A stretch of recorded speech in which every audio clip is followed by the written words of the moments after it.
Okay, yan ang pipirmahan natin ngayon. At ang topic natin ngayon is about leadership. Leadership. Alam niyo mga kaibigan, napakagandang topic dito leadership.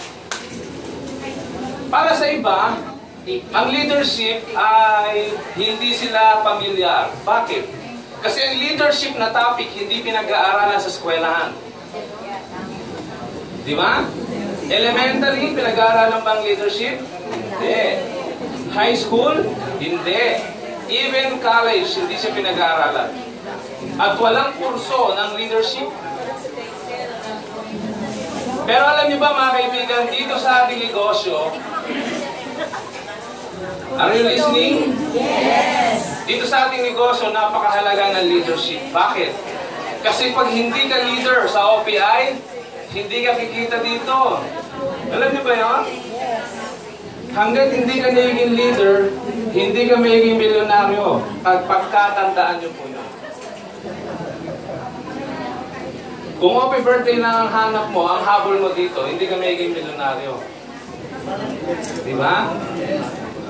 Kasi kung happy birthday lang gusto mo, ibig sabihin, wala kang balak maging leader. Ulitin ko, dito sa OPI, kailangan maging leader ka.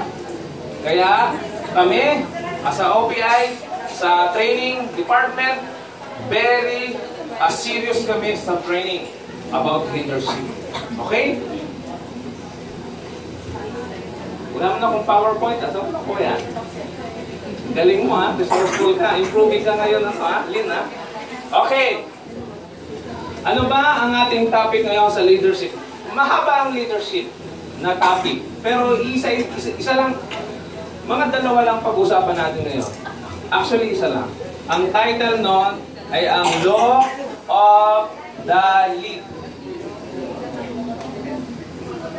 Ang may sabi dito ay si John Maxwell.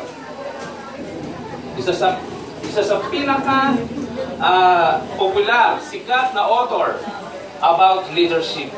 Ang sabi niya, sa Law of the Lead, ang isang leader daw, ano ba yung lead sa Tagalog? What is lead? Ano pa? Parang siya yung nangunguna sa grupo. Lead po, lead. Ano sa Tagalog? Leader. Siya yung pangulo. Ganon. So, parang ganito. Lead, leader. Ganyan? Hindi. Tatanong lang yan. Ano ang lead? Ano po ang lead? Yes, takip o cover. Yun po. Di ba pag kumakain ka sa McDo, pwedeng humingi ng lead? Yun yun. Takip. Ang ibig sabihin ng lead ay takip. Okay? So, hindi siya leader. Philosophy. Leader. Okay? Ano ang sinasabi sa Law of the Lead, mga kaibigan? Ang sinasabi sa Law of the Lead, kung sino daw yung leader, siya yung takip ng isang organization. Eh ano naman, Sir Eman, kung ang leader ng takip? Ganito po yan, mga kaibigan.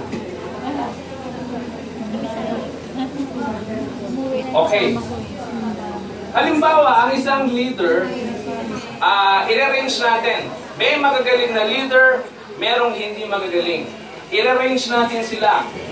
Yung 10, number 10, ang pinakamagaling. Number 9, 8, 7, 6, 5, 4, 3, 2, 1. Yung 1, ito po ang pinakakulehat. Okay? Ganito po ang sabi sa Law of the Lead. Ang sabi po dyan, halimbawa, ikaw ay number 8. Ibig sabihin, magaling kang leader. Number 8 ang iyong capacity, ang iyong abilidad. Okay? Ang sabi sa Law of the Lead, if this is you, ito yung iyong group. Ha? Sabihin na natin na group or team. Okay?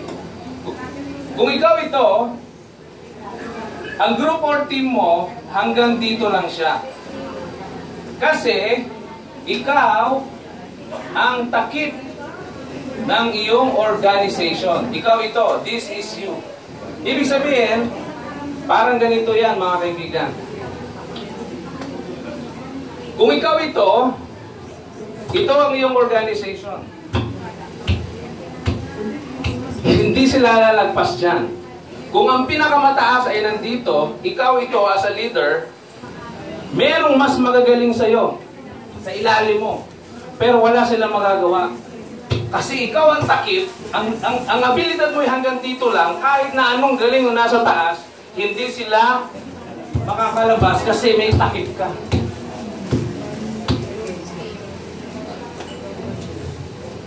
Nagets mo po? Yes. Ganun po yun. Dito sa ating negosyo, kapag ikaw ay isang mahinang leader, halimbawa, ikaw, nandito ka. Isa ka hindi ka nag-aral ng leadership.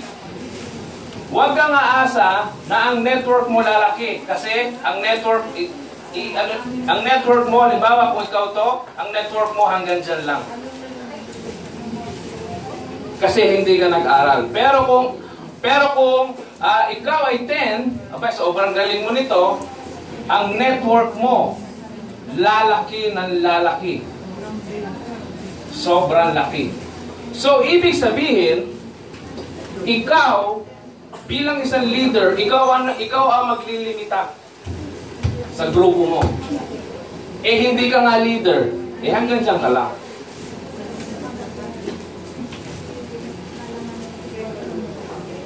Nag-gets niyo po ba? Malalim na topic ito. Yes! Malalim na topic ito, mga kaibigan. Okay? Hindi kayo nag-aaral sa eskwelahan ito. Ang gusto ko po lang sabihin sa inyo, mga kaibigan, kung ikaw ay nag-uumpisa pa lang, okay lang na nandiyan ka. Pagalingin mo ang sarili mo.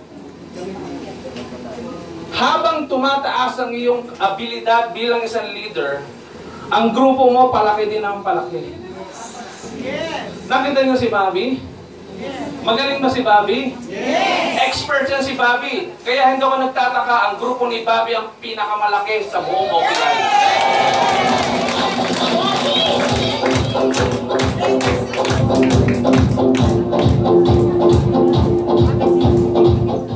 Nagkausap kami ni Bobby nung makalawa. Sabi niya, "Sir, kasi ako po ang nagte-text brigade ng mga quotations. OPQ, OPI Power Codes. Nagbigay siya ng quotation. Sir, i-code mo nga ito." Sabi niya, "Ano ba yan?" Binasa ko. Ang nakalagay, huwag ka magtatampo sa iyong upline kung hindi mapagbigyan ng iyong invitasyon sa kanya. Parang ganon, something like that. Kasi daw, ang dami, marami siyang mga downlines na nagre-request na, "Sir Bobby, dito ka mag-speak ka. Sir Bobby, dito ka." Dami! Yung iba nagtatampo. So, nag-usap kami, sabi ko, "Bob, kailangan mag-duplicate ka. Kailangan paramihin mo ang sarili mo." Kaya napag-usapan namin sa Tuesday next week, lahat ng mga sub-leaders ni Bob, siya magtuturo, magkakaroon kayo ng special speakers training dito sa head office sa Tuesday. Sino dito mga legacy? O pinakamarami pa naman kayo dito. So tuturuan kayo ni Bob na mag-speak. Okay? At sinabi ko din kay Bob, "Bob, kung gusto mong ma-duplicate ka, huwag mong masyadong galingan sa pagsasalita." Hindi, totoo po yun. Alam niyo ba kung bakit? Kasi may hihirapan yung mga sub-leaders mo na gayahin ka. Simplicity is duplicable. Kapag simple lang, madaling maduplicate. Kaya yung tuturo sa inyo ni Bob sa Tuesday, napakasimple lang. Okay? So para madali nyo maduplicate, mga kaibigan. So yung po yan. Sa dalawa of the league, kailangan palakihin mo ang sarili mo. Okay? Naintindihan po ba? Yes! Ngayon, Sir Eman, ito yung next na question. "Sir, paano ko patataasin ang aking abilidad bilang isang leader? Paano ko patataasin?" Ang sagot po dyan ay i-train mo ang sarili mo. Pagalingin mo ang sarili mo. Ako po, mga kaibigan, pag wala ko dito, nasa labas ako. Pag nasa labas ako, nandito ako. Dalawa lang. At pag nandito po ako sa head office, nagbabasa ako ng libro. Nagbabasa po ako. Nag-aaral ako. Continue sa aking pag-aaral ng leadership. Kasi po ako naniniwala, sa tingin nyo, kung ang abilidad ko ay hanggang dito lang, dadami ba tayo ng ganito? No. Kaya obligasyon ko po, mga kaibigan, bilang head ng training at head ng sales and marketing na pataasin ko ang aking abilidad. Nang sa ganon, may share ko to. Nang sa ganon, lahat tayo magtaasan. Tama mo ba yun? Yes! So yun po yung mga kaibigan, mag-aral kayo mabuti. Mag-aral kayo. Speaking of education, 14 years ka na nag-aral di ba? Imagine, 14 years ka nag-aral para lang kumita ng minimum. Ha? Magkano ba minimum ngayon? Sabihin na natin 12,000 per month. Imagine, 14 years ka nag-aral para lang kumita ng 12,000 per month. Pagdating sa OPI, nung ikaw'y nag-OPI na, milyon-milyon ang kikitain mo. Magiging multi-millionaire ka. Pero 30 minutes na training per week, ayaw mong matinan. Parang bigla kayo na nahimik at nag-guilty Ako po napapansin ko, bago pag-complan at product, punong-puno tayo. Kasi di pa nagla-lunch, puno-puno. Pagkatapos mag-lunch, naiwan ako, konti na. Pero ngayon improving ang dami pa rin. Dito sa OPI, hindi ka maglalaan ng 14 years para mag-aral. 30 minutes lang every Saturday. Pumunta ka dito sa training, matututo ka. Manood ka sa YouTube ng mga trainings natin. Sa YouTube, meron tayong 21 na OPI series. Ano ba itong OPI series? Mga trainings natin ito. Itong ang topic ko na to, OPI series number 22 po ito. Makapanood nyo ito sa YouTube. Mga simpleng trainings lang yan na mahalaga yan para maalaman nyo kung paano gawin ang business. Dito sa YouTube, itatype nyo lang yung pangalan ko, Eman Carganilla. Lalabas na lahat ng mga videos ko. Okay? Huwag nyo itatype yung OPI. Puro cutics ang lalabas doon. Okay? Ang itatype nyo, Eman Carganilla. Ito lang itatype nyo. Doon sa YouTube, ha? Sir Eman, bakit kailangan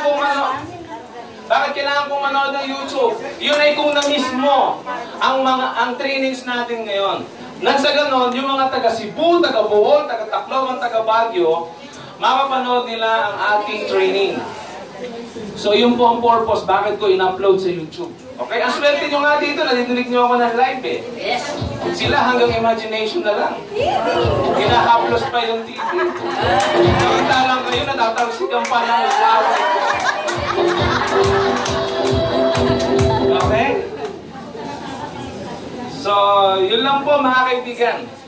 Mahabang topic yung leadership. Gusto ko isa lang ang ibahagi ko sa inyo nang sa ganon matanim sa isip nyo. Gaano kahalaga ang leadership? Law of the lead. Nakasalalay sa iyo ang organization mo. Kung ikaw ay mangmang sa leadership, huwag kang aasa na lalaki ang network mo. Magpagaling ka, mag-training ka, pag-aralan mo, manood ka, kaysa puro yayadab ang pinapanood mo. Si Alden din naman na makikita mo dyan.